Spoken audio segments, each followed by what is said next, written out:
si tu skončilo na 7. mieste, skončilo do 90. Na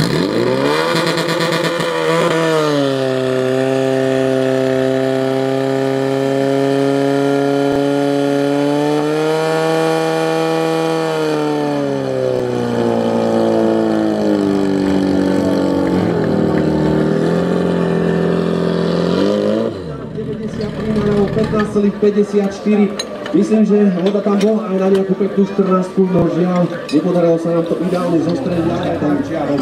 Takže ideme sledovať Ľubovec a druhý pokus. Prvé kolo, Ľubovec, 15,93. A po sa na účelstvu musíme